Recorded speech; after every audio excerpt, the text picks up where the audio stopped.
Welcome, everybody. I'm Crystal Siltman, Farmer Training Program Manager here at the Land Connection.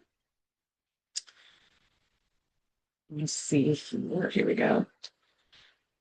For those of you connecting with our work for the first time, I wanted to share just a bit more about the Land Connection.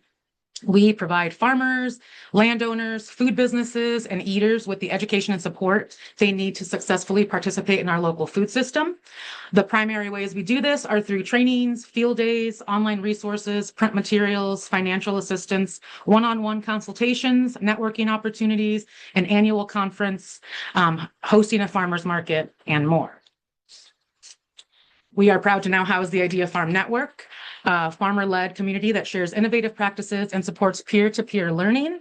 As part of our work, we host webinars like this one to showcase real-world examples of issues that arise for farmers in their fields and provide an opportunity for folks to connect and share solutions. We are thrilled to be partnering with Seed Savers Exchange to offer this webinar. My guess is that most of you here today are familiar with the work that Seed Savers Exchange is doing. But for those of you who may not be familiar, Seed Savers Exchange is a nonprofit organization based in Decorah, Iowa, that preserves heirloom plant varieties through regeneration, distribution, and seed exchange. And I have benefited greatly from those seed exchanges. At this point, many of you will be familiar with Zoom, but for those of you still learning, here are a few tips to keep your experience positive.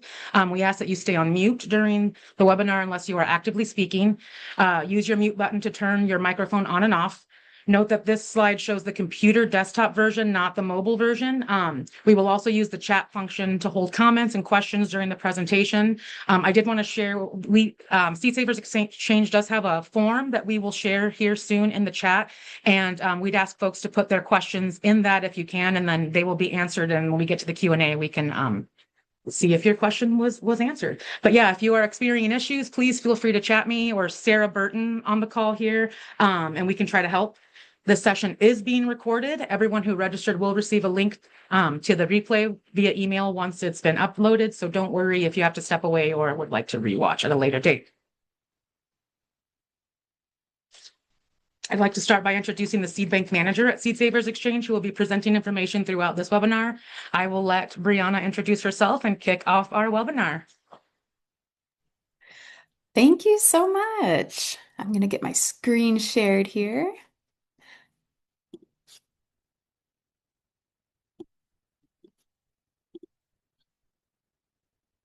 Okay, well, thank you for having me today. I'm very excited to be here talking with you all about seed saving in your garden.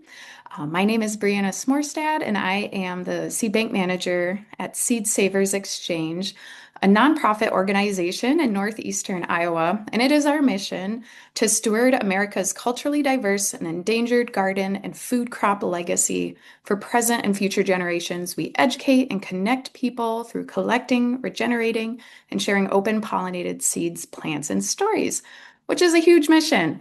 And a quick introduction into some of the ways we work on this mission. At the heart of our organization is the exchange. If you're familiar with seed swaps, which are events where people can share seeds with the community that they have saved in their own gardens, this is like a mail order seed swap. We have 300 people listing seeds they want to share this year for a total of 13,500 unique varieties of vegetables, fruits, herbs, flowers. It's an incredible wealth of diversity on the exchange, which we do a yearly print publication that looks like a phone book because there's so much in it, and it's also online on our website. And there are about 5,000 varieties that are listed in the exchange by Seed Savers Exchange. And these seeds are coming from our seed bank, which is, of course, the center of my work at Seed Savers Exchange. And in the seed bank, we are preserving about 20,000 plus varieties of garden vegetables and fruit seed in cold long-term storage. And every year we grow out as many as we can, not only to regenerate seed before germination rates drop, but also to increase our quantity of seed so that we can make seeds available to the public through the exchange. And many people are familiar with us through our catalog.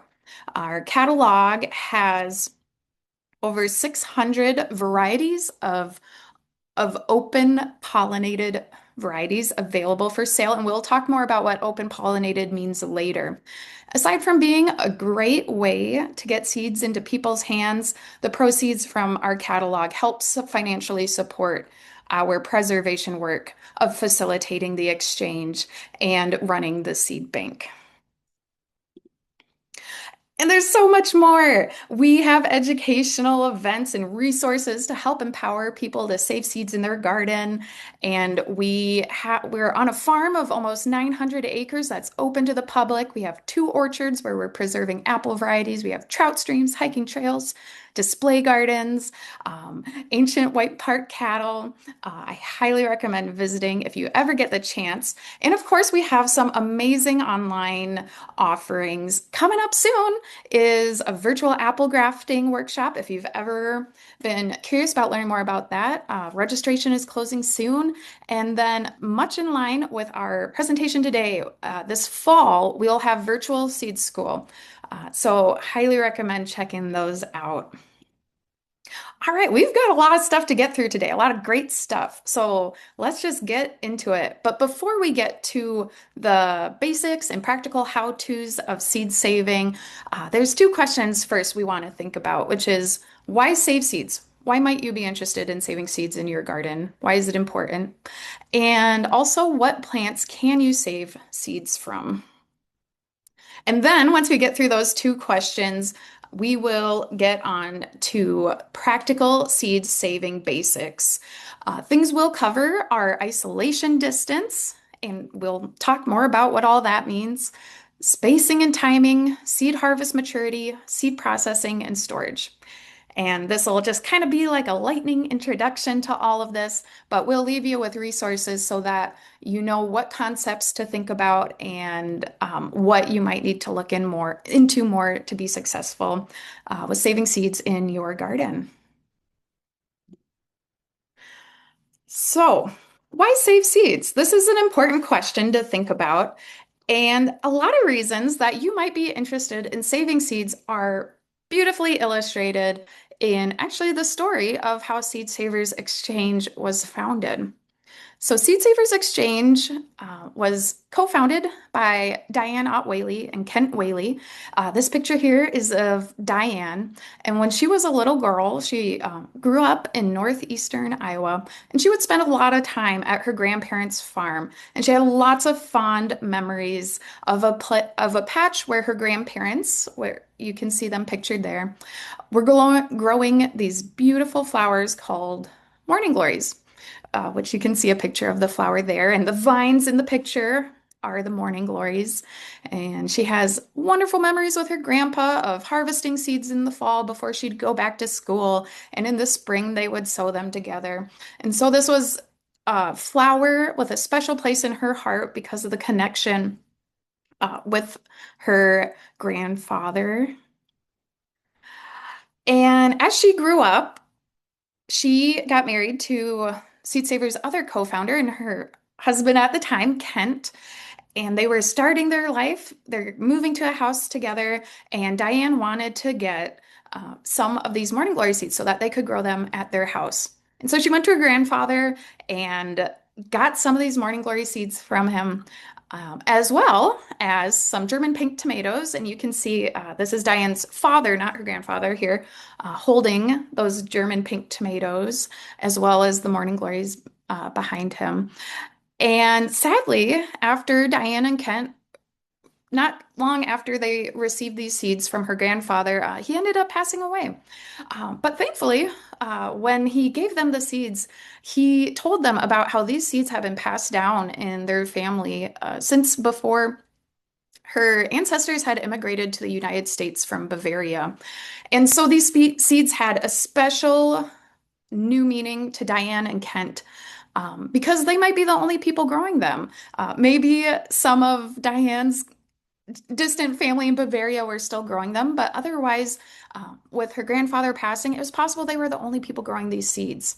And so they wanted to connect with other seed savers who might have special seeds like this with stories behind them that maybe not many people were growing, and they wanted to share them to help preserve these varieties, kind of with a concept similar to not having all your eggs in one basket. By sharing seeds and having more people grow them, the seeds are more secure and not totally dependent on one person or one family or even just one community to keep stewarding them year after year to make sure they don't go extinct.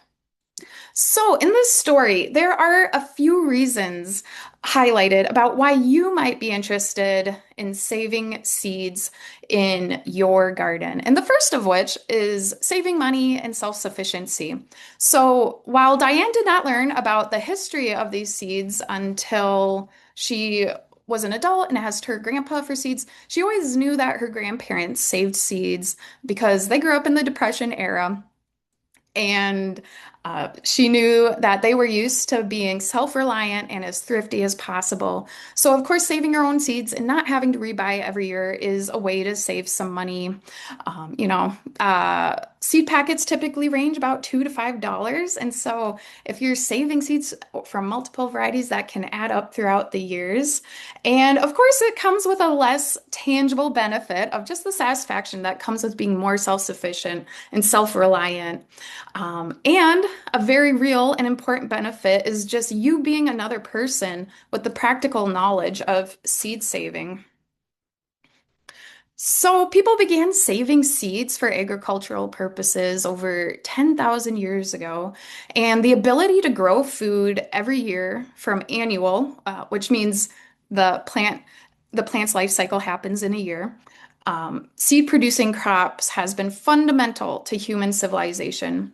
Today, about 70% of croplands are used for annual plant production, and about 80% of food production of food is from annual seed crops. And so these are all crops that are dependent on the seed being saved to grow from again. And these foods exist because of the relationship between seed savers and these plants. And every day when you eat, much of what you're eating is thanks to the work of generations and generations of seed savers. And if you save seeds, people in the future will be able to benefit from seeds that we're saving today and sharing, not just saving, but also sharing.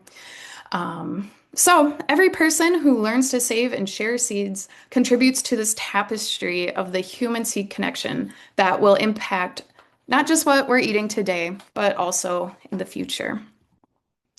Before we keep going with talking about why we might be interested in seed saving in your garden, let's step back to our other question we want to think about of what can we save seed from?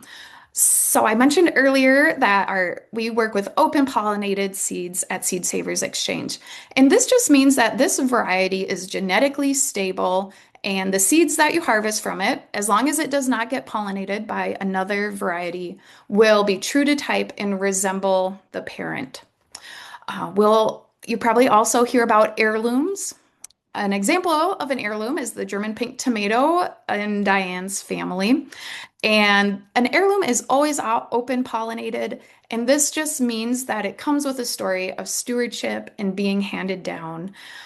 And of course, we also have hybrids. And so hybrids are a cross between two parents. And you can get specific traits that you want in hybrids, such as disease resistance or increased vigor. One drawback, though, and the reason that Seed Savers Exchange does not sell hybrids, is that you can't save the seeds from hybrids and get true to type seeds. Seeds saved from hybrids will display an unpredictable array of different genetics and be different from their parents. So that's why we work with open pollinated, because the seed will come true to type. And we, of course, love heirlooms because they come with stories. So, stories. This is a very fun part of seed saving. So, as humans, we make sense of ourselves and the world through stories and crave larger purpose and meaning. In Diane's story, she ended up forging a special connection with Grandpa Ott's morning glory and the German pink tomato when she learned the story about how her ancestors grew these seeds and brought them when they immigrated to America from Bavaria. Knowledge of this story expanded the meaning and value of these seeds beyond their physical qualities, such as the beauty of the flower or the nutrition and taste of the tomato. And it also expanded the meaning of these varieties beyond association with just her grandparents and her time spent with them to include the story of Diane's family and her connection to them. When the story of a seed is known like this, it brings you into a bigger story of the human effort to feed and nourish ourselves, our families, and our communities.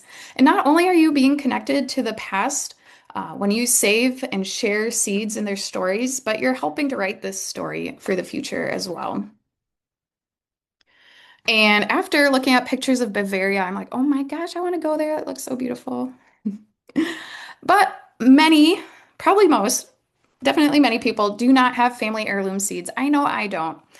But there are also seeds that are of cultural significance or regional or community significance that can be a way to weave yourself into a bigger story through seed saving. And so a really cool example of this is the fish pepper, which is an incredibly unique pepper that was donated to Seed Savers Exchange by William Wise Weaver, and his grandfather had received this seed from Horace Pippin, who is a black folk painter in Pennsylvania. And this pepper has a history of being grown and cooked by the Black community in the Mid-Atlantic area, and it has a specific culinary use to make white paprika for cream sauces, which are popular with seafood. And this is because this pepper is really unique and can be harvested when it's white. So the color of the pepper doesn't change the color of the sauce, but still gives it a hot pepper flavor. And this variety was actually made available to broader audience of people who want to buy seeds because William Wise Weaver made it available on the exchange. So we love that. Okay, another reason you might be interested in saving seeds is for the general preservation of biodiversity in our food system. And valuing biodiversity in our food system will help to ensure that we have diverse genetics in our plants, which creates a more resilient system. Diverse foods provide us with a diverse treasure trove of genetics. Different genetics can lead to resistance to things like specific diseases, different pests, and the ability to withstand different stressors that might be caused by extreme weather, such as drought or high heat. And in a changing climate, it is vital that we have diverse genetics in our food system to increase the chances that our food system, when exposed to disruptions such as disease, pests, and extreme weather, will have the resources it needs to adapt. And the best way to increase diversity in our food system is for many people to be saving seeds in many different places from many types of plants. Just an illustration of the dangers of a non-diverse food system, of course, is the banana. There, up until the 1950s, the main commercial banana was called Gros Michel, and that was totally wiped out by a disease. And now today we have our Cavendish banana, which is also threatened now by a different strain of the same disease. And potatoes, of course, the potato Irish famine is another example of a monocrop succumbing to a disease and really tragic results. One thing I like to point out about the Irish potato famine, is that the reason so many people were growing this same potato is that there was a system of tenant farmers who were farming on land owned by wealthy landowners, most of which who did not live in the area. And so, to make ends meet while paying high rent on their land, they were forced to grow lumber potatoes and to prioritize shipping food to the British, not to feed their communities. And this is a crazy graphic, but this is from 2018, and it is showing there. If you look at it, you can see there's 4 red dots that are bigger than the rest. These are 4 chemical companies that own more than 60% of the global seed market. And economists think that when the top four companies in an industry make up more than 40% of the market, that's typically when they get concerned about losing competition that naturally leads to consumers having more options to choose from. Thankfully, though, of course, we don't have to depend on companies for our seeds. We can share with other seed savers. And the previous slide, of course, has huge consequences, especially for farmers and in particular the options available to them. Yet, thanks in large part to the heirloom seed movement, especially for gardeners, data shows that the availability of open pollinated varieties in the US has actually increased throughout the years. And this is, of course, thanks to seed savers all across the country. And this graph is showing the number of varieties available by the year. Another reason you might be interested in saving seeds is it gives you the ability to select for traits that you want. So when you save seeds from a variety over time, that variety becomes adapted to your garden. You won't save seeds from plants that succumb to disease or to the pests in your garden or that die from weather stressors such as your really wet springs or your really wet falls. You'll end up saving seeds from the plants that do well. And so, in doing over time, you will be naturally adapting that variety to your specific conditions in your garden. And you will also, when you're saving your own seeds, gain the ability to select for desirable traits. For example, maybe you want to save seeds every year from your biggest, juiciest tomatoes, or maybe you want to save seeds from your earliest tomatoes to try and capture those genetics in the seeds that you're saving. One fun example here of selection, this old picture here is of a man, Ernest Ruby, who is a corn breeder, and he spent many years breeding different corns, selecting especially for color differences. So this gorgeous photo here are of some different corns that he bred just by selecting year after year for different colors.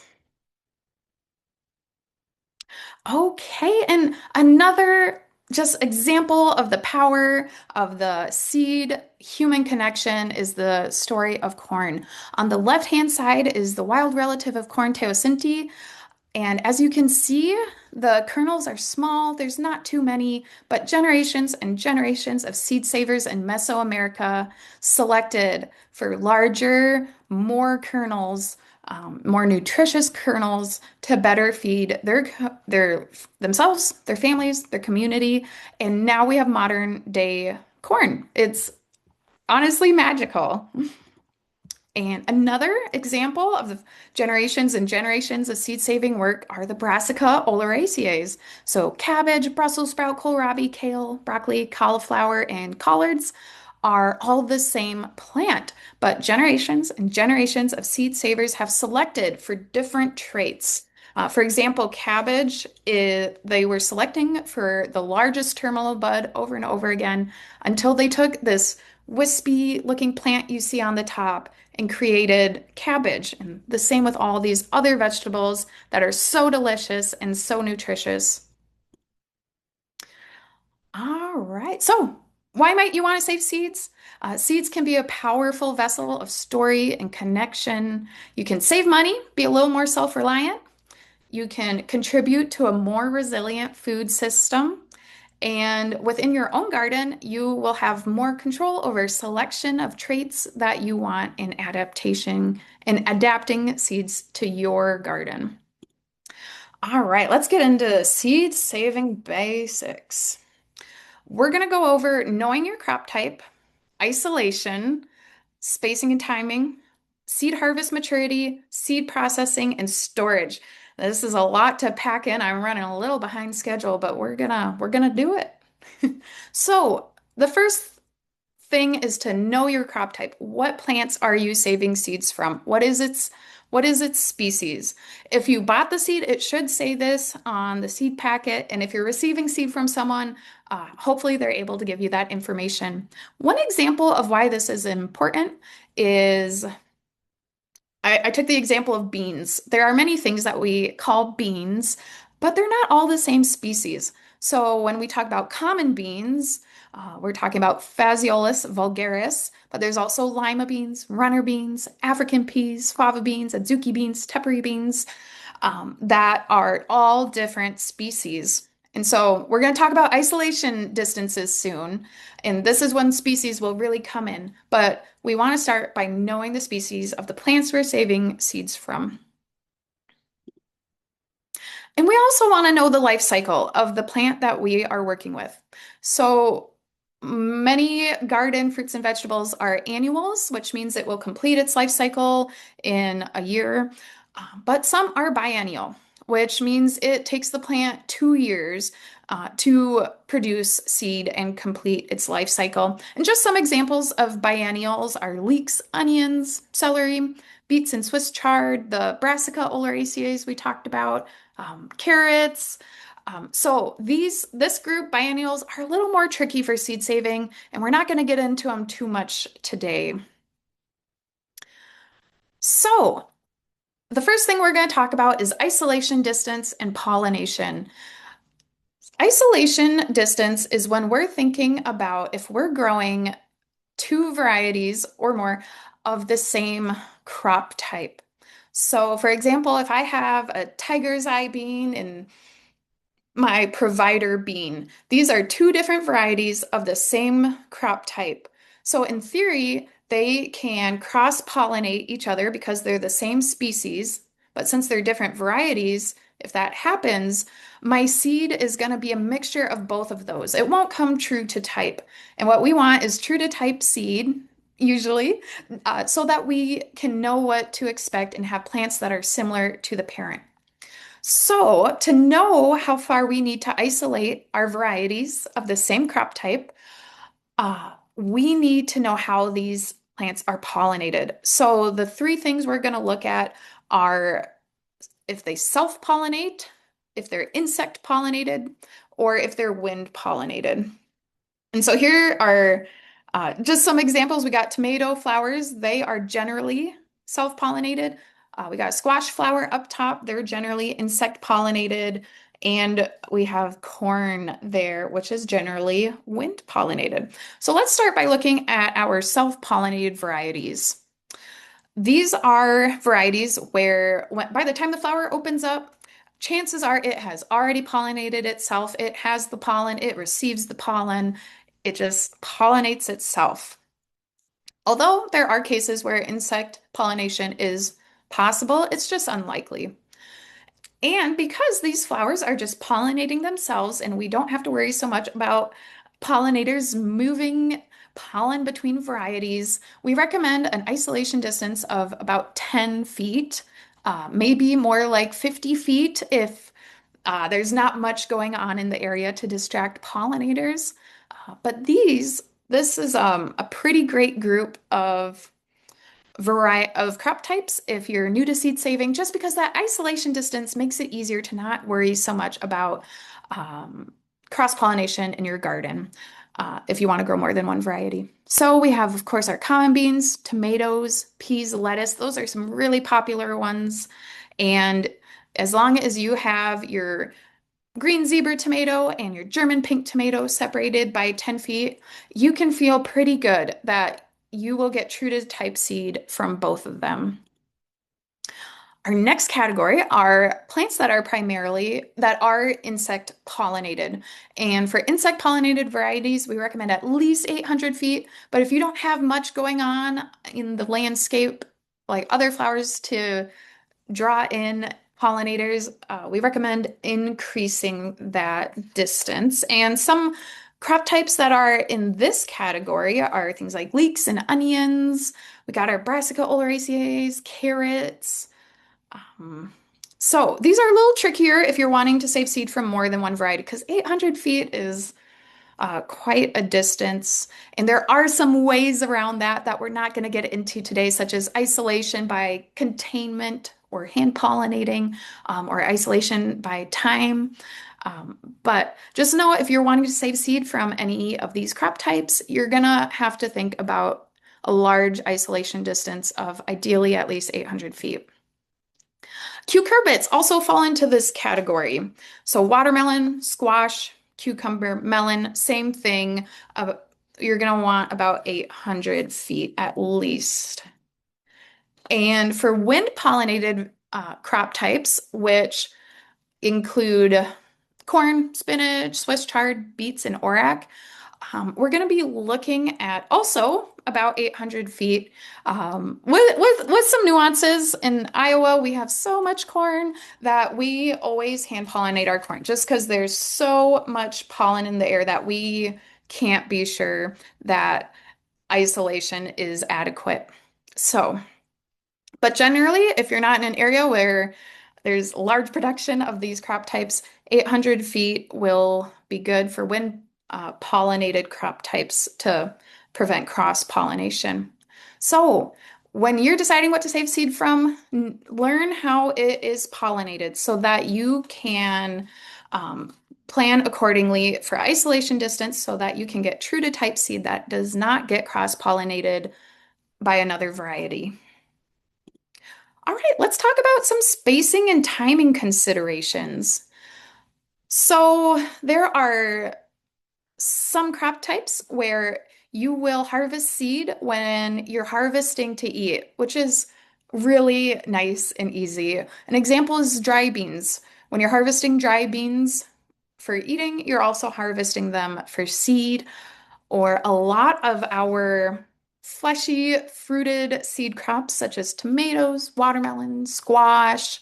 Um, those are going to be ready when, oh, peppers, the seeds will be mature at the same time that you eat them. Two exceptions to note are eggplant and cucumber. Those you'll want to leave on the vine longer than you would for eating. Their seeds are not botanically mature when we eat them, so they'll have to stay on the vine until generally they'll start to turn yellow. And of course, there's also consideration for crop types where the seeds dry completely on the plants, such as peas, beans, okra, and lettuce. So those will take more time than if you were just eating them, just harvesting them to eat.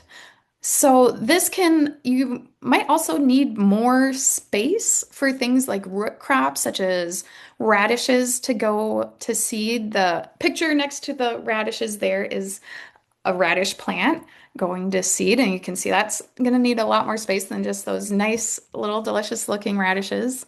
And same with a lot of leafy greens will like more space and need more time to go to seed. And of course, biennials. If you decide to take on biennials, aside from the fact that they will need a second, go into second season to produce seed, they also generally need more space in that second year because they get all big and bushy when they're going to seed. So, an important thing to know is when is your seed ready to harvest? And this is all different based on crop type. But some general seed maturity indicators will be the color of the seed or fruit, the hardness or softness of the seed or fruit, and the color of the seed. So let's start by looking at what we call dry seeded crops. So this will be things like beans, okra, lettuce, brassicas, where we're harvesting a seed that ideally has dried on the plant and is typically coming out of like a pod type thing. So what we're looking for is a hard seed coat. So if you try and dig your nail into like a bean, for example, ideally you're not going to be able to dent that bean because it's going to be so hard and tough and dried out. Um, some plants will start to disperse their seeds. Plants are smart. They know when their seeds are ready and mature. So you can see the picture with the blue background is showing, I believe that's a brassica pod opening up and dispersing seeds. So that can be another sign. And of course, for our dry seeded crops, we're really wanting whatever they're in, this, for example, this pod in the upper right hand corner to be dry, totally dry. You can see the pods on the right hand side are brown. And if we were able to touch them, they would be brittle, they would crackle, they would not be bendy or have give, they would break and be brittle. We want these crops to be dry on the plant, and we want the seed to be hard. And that will be a good indicator when they are ready. And it's just important to do some research into your crop type and maybe your variety to know what to expect for that. And we talked about this a little bit already, but for fleshy fruited crops, most are going to be ready at market maturity, but cucumbers and eggplant are going to want to be left on the vine longer and be allowed to turn yellow and get soft and big before they are ready for harvest. So, all right, we have seeds now that we have harvested, and now we got to think about how we're going to process them. So, let's start by looking at our dry seeded crops, such as beans, lettuce, uh, carrots, things that we're harvesting the seed dry off the plant. And when we harvest it, we want it to dry. So we're going to be thinking about air movement. Fans are a great option. Definitely having things in thin layers on a countertop or a table. Or ideally, we like to put things on like screens to get airflow from the bottom as well. Anything that is going to maximize exposure of the seed to airflow to help it dry out. And one note is to keep it out of direct sunlight. Direct sunlight will activate the seed and activate microbial activity on it. So we just want to minimize that. Indirect is fine, but we want to avoid direct sunlight when drying our seeds after harvest. And when we have good dry seed, a week is generally a really safe bet for a drying time period. We're going to want to separate good seed from plant material and immature seed.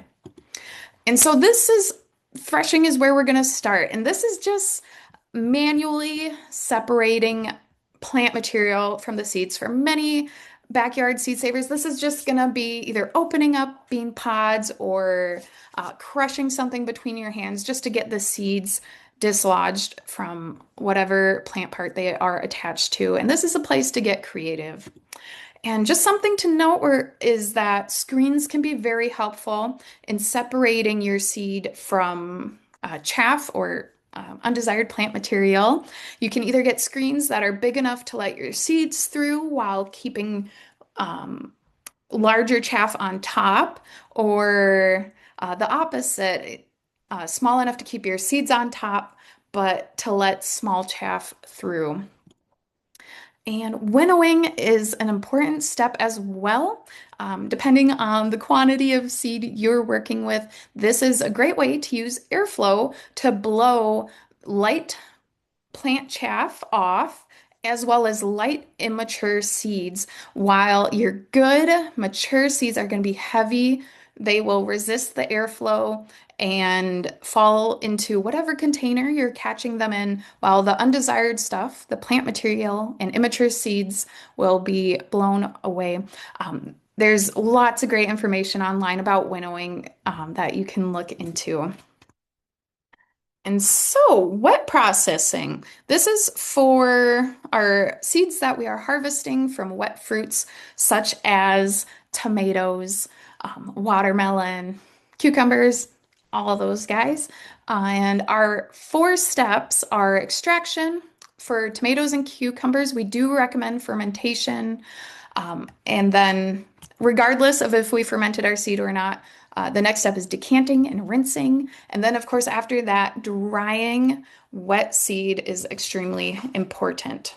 So we're going to breeze through extraction. This is just getting the seeds out of the fruit. And the best method depends on the fruit and the quantity you're working with. But the thing to know about extraction is you're going to want to exclude as much pulp as you can while doing this.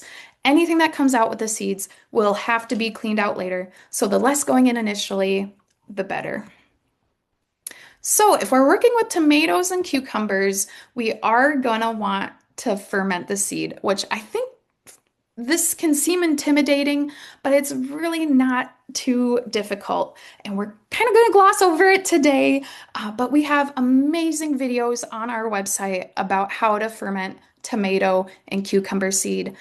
in just a lightning introduction to it, you remove the seeds from the fruits and they'll come out with some pulp, they'll come out with some juice.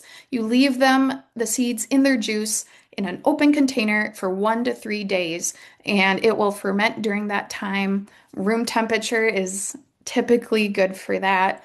And in fermenting these seeds, microbes will eat this jelly coating that the seed comes out in that inhibits germination. So that's why we want to do it. And yeah, I'm sorry we're glossing over this today, but we have such great resources on our website about it. So we need our seeds to be clean, and seeds coming out of fruits are going to come out with stringy bits on them. They're going to come out with sugars and starches on them. And by decanting our seeds, which means we have them in a container. We fill that container up with water and we just keep pouring it off, repeating that a few times. When you're pouring it off, the pulp and juices will get rinsed off, as well as immature seeds that will float to the top, while our mature seeds will stay at the bottom because they're heavier. Um, and except for squash seeds, there are some squash seeds where all the seeds will float. So watch out for that. But otherwise, this is a great way to not just clean your seeds, but also get rid of immature seeds. And it's great to end with a rinse with some pressure behind it to really get those sugars and starches off that we do not want on stored seed. And of course, after this, we are going to want to get those seeds dried. They're soaking wet. So we're going to spread them out definitely in a thin layer. You can see we do it on a screen so that there's airflow from the top and the bottom. Tomato seeds, we highly recommend coffee filters. They don't stick to them so much. And we're just going to have our seeds drying for at least a week. And we're going to be thinking about air movement, no direct sunlight, and stirring daily is a great way to expose different sides of the seed to airflow and also just to check on your seeds and their process. So, dry, dry, dry. This is so important before you put your seeds into storage. A way to check is to try and break your seed. With a bean, maybe you're literally taking a hammer to it, or with a squash seed, you could try and snap it. But however you try and break a few seeds, they should break, they should shatter, they should not bend or squish. This is a really great way to test if your seeds have dried down enough.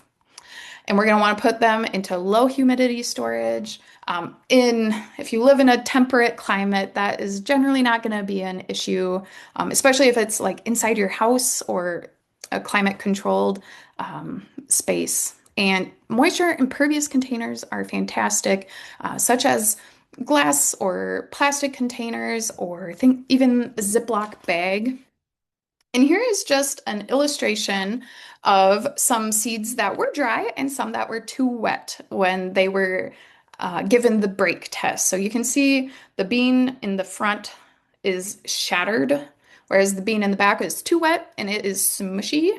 And our front squash seed is cracked, and the one that was too wet is bent. So that's what we're talking about when we're talking about the shatter test. All right, and real quick, we're gonna touch on storage. With good storage, you can expect seeds to last for several years. And when we're talking about good storage, we're talking about a place that's dry, ideally dark, cold, and that does not have pests. So we want storage to be dark because sunlight activates seeds, it activates microbes on them. So we want to minimize that. And a great place for seed storage is your refrigerator. It's cool, it's dark. Hopefully there's no pests in your refrigerator. Freezers are also a great option. However, you will want to be sure that your seeds were properly dried down. If they weren't, putting them in the freezer can kill them. But putting things in the refrigerator will generally give you several years of storage. Just some crop types to be aware of. Onions, carrots, and many flowers are a little notorious for having shorter storage lives. And if you are storing seeds in a place like a garage or something like that where pests might be able to get into it, you might want to think about having a container that they can't chew through, and you can beat insects with airtight containers and temperature for them, just to keep your seed from getting snacked on. So, the best part about saving seeds is that you get to share seeds. So, some ways to share seeds are, of course, the exchange that we've talked about before in this presentation. Local seed swaps. Keep an eye out for local seed swaps. They're so fun. They're such a great way to not just share seeds, but also get introduced to new varieties. And maybe you have a local seed library that accepts donations. And of course, you can always share it with friends and family. So, in conclusion, it's important to think about why you want to save seeds in your garden. And it's important to know your plants. Know its species, know the life cycle. Is it annual or biennial? Know how it's pollinated. Does it pollinate itself? Is it insect pollinated? Is it wind pollinated? And will it require extra space or time? This is especially applicable for root crops, leafy greens, and biennials. When is the seed mature? This is important to know, and there's lots of crop type specific resources out there. And will you be wet or dry processing it? And of course, share your extra seeds. That's the best part. Some further resources. We have incredible resources on our website. We have an education section on our website. You click on that, and we have incredible resources. We have crop type specific resources. And as you can see here, we have things like garden planting, seed starting, just a wealth of information. And we also have a YouTube page. I mentioned we have some great videos on fermenting tomato and cucumber seed. So check them out. We have so much information. And one of my favorites, if you're looking for a book, is The Seed Garden. This has just incredible information about growing for seed. And as I mentioned earlier, we have an apple grafting workshop coming up, a virtual one. Registration is closing soon, so if you think you might be interested, check that out. And our virtual seed school is an incredible way to get more in-depth learning on seed saving. So thank you so much. And we have some time for questions.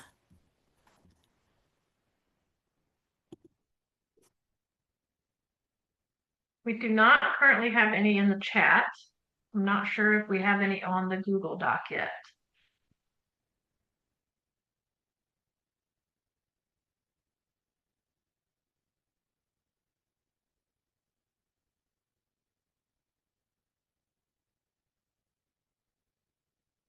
Okay. You got that, Sarah? Yep, we have one. What humidity level and temp do you store seeds? Are conditions dependent on the type of seed? Great question. So, at Seed Savers Exchange, we end up storing our seeds in sealed foil packets that are not exchanging air and moisture with the environment outside of it. But we do monitor our storage rooms, and I can't remember the exact humidity level we're keeping it at. I think it's below 30%, and I know I have read that if your relative humidity is less than 40%, that's generally a good benchmark to stay below. And most ideally, your seeds will hopefully be stored in an airtight container that's not exchanging air and moisture with the environment. And the temperature, so we have some of our seeds, we try to have at least some of every variety that we have stored at 0 degrees Fahrenheit, which is kind of like the ideal long-term storage temperature.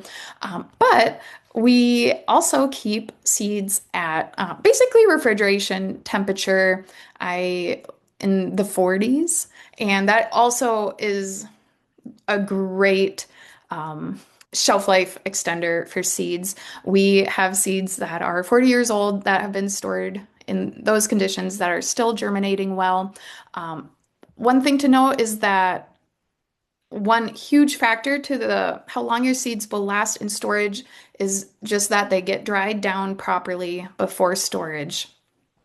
And our conditions for the seeds we work with are we have all the same for the seeds we work with. If we were working with like maybe some kinds of tropical seeds or like seeds from aquatic plants, things are different. But for seeds that we're working with for garden vegetables and fruits, these conditions are good for all of them. Okay. Okay, one more question, or we have two more actually in here. So when you ferment seeds in a jar, do you save the ones that float or sink? Yes, fantastic question. So when you're fermenting seeds in a jar, and we recommend for the fermentation for tomatoes and cucumbers, you will see, along with the pulp, that some seeds will rise to the top. And those are going to be the seeds we do not want. We want the seeds that are staying at the bottom because they're heavy, because they're mature and full. So we will get rid of the ones at the top, keep the ones that sink to the bottom. All right. Courtney asks, when you say species, that would mean, for example, Rudbeckia is the species and then the variety is the type. So if you planted near each other, you can't save them true to type, like Cherokee variety and Sputnik, for example.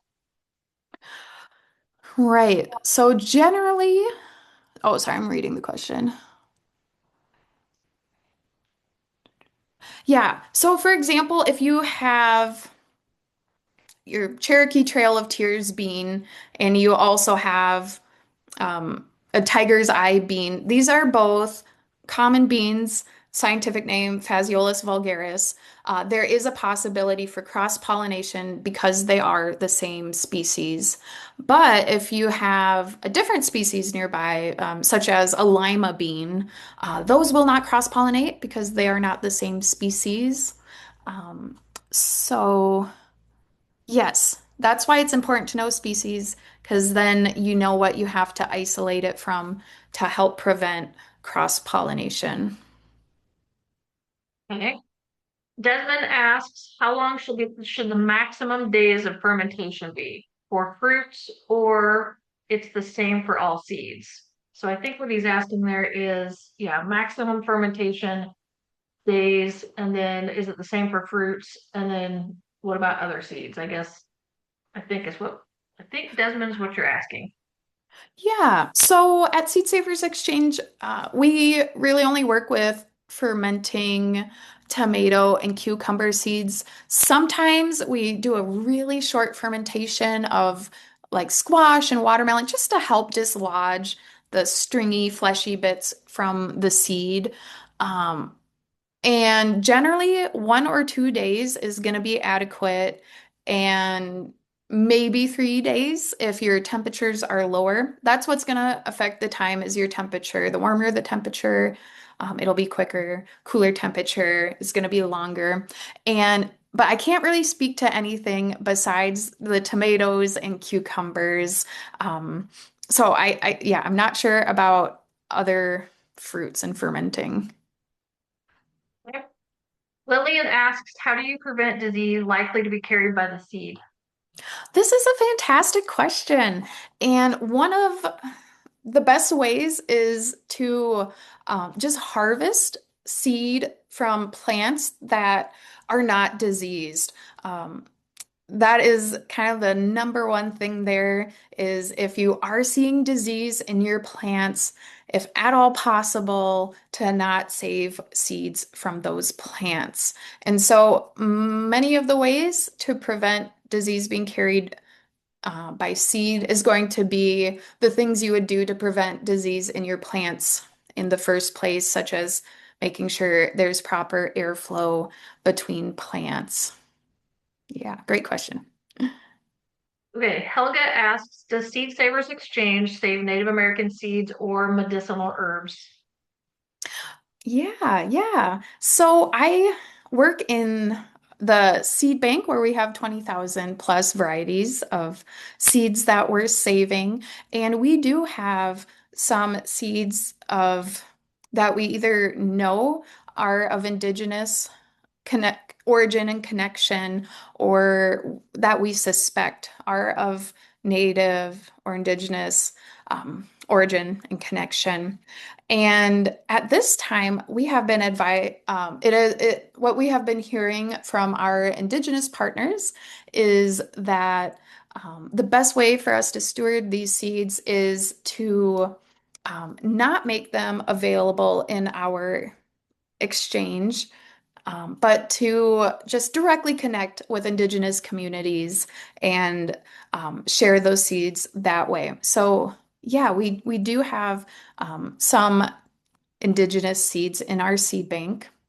And for medicinal herbs, we do have some herbs in our seed bank. It's not a lot though. The vast majority of our seeds are vegetables and fruits, and then we do have some flowers and some herbs, but it's pretty limited.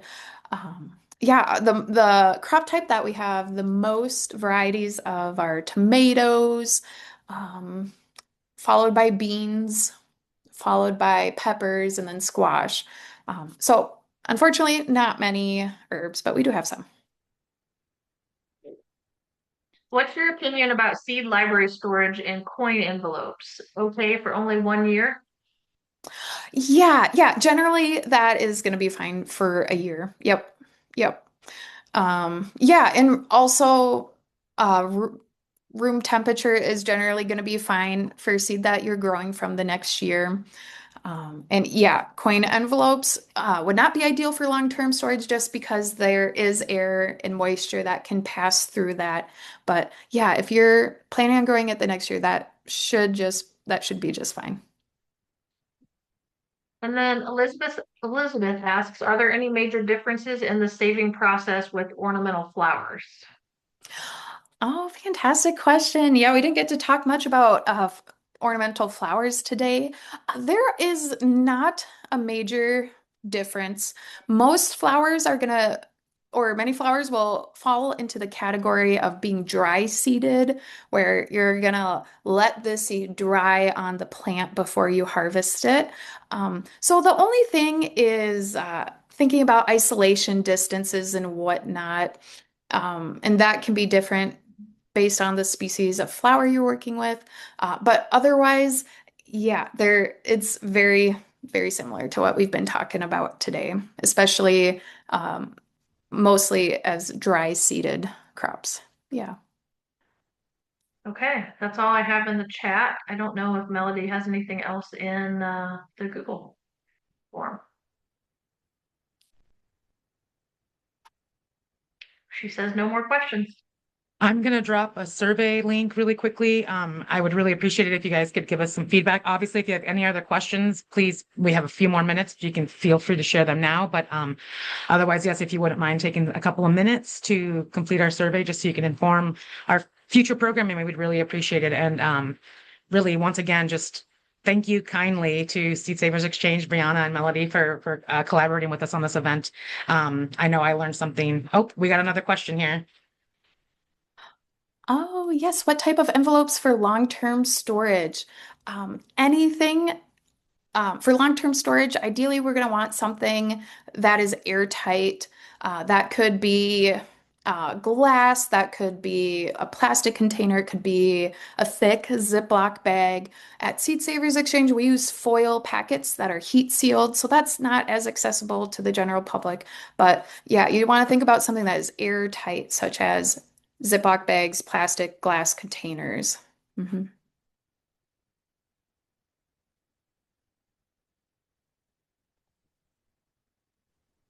So another question about the recording of this event. So we will email, Crystal will email out everyone who is registered for this event, the recording of this. We will also post it on the Land Connection YouTube channel.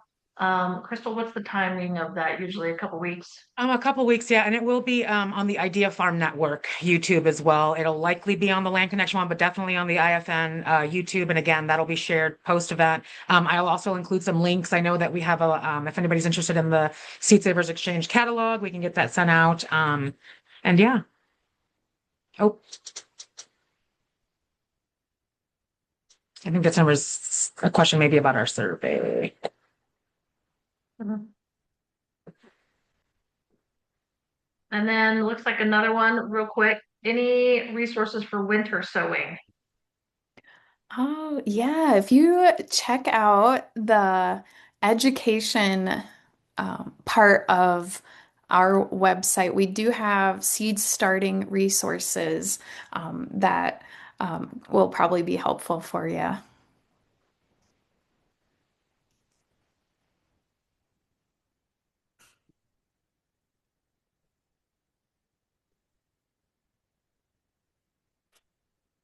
Okay, it looks like we've answered all the questions that have come in. Again, once again, I just want to say thank you to Briana and Melody and Seed Savers Exchange for joining us today, for sharing all this wonderful information with us. And again, I will send out this information post event with a link to the webinar so you can watch it again. And oh, one more question from Edwin. Bring it on, Edwin.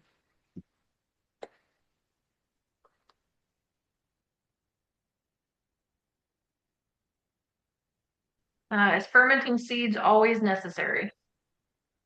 Oh, great question. And no, if you're working with tomatoes and cucumbers, we recommend it to get rid of that germination inhibiting coating on the outside. We have heard from some people who have success without fermenting tomato and cucumber seeds, but we recommend fermenting tomato and cucumber seeds for the best germination and storage.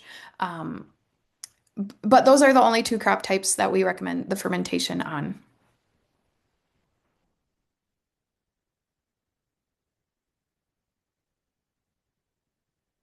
Any last final questions? Well, I'll give another minute to ask any last, maybe one just came to your mind.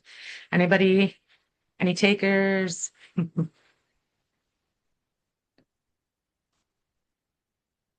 Okay.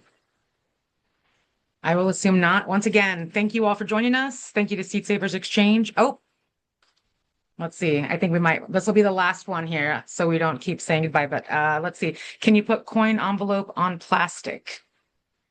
Yeah, yeah, you can put it inside a Ziploc bag. Yeah, that's fine. Hmm.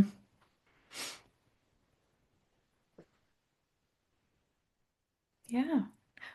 Well, thank you so much for having me. It was just, I always love talking about this with folks, and I hope that this year everyone will try saving seeds in their garden. You can start with just one thing. You don't have to save seeds from everything. Just try one variety. Even if you feel like maybe you're not sure what to do, give it a shot. It's okay to make mistakes, and there's lots of resources out there to help you. So I hope you'll give it a shot to enrich your gardening and growing experience.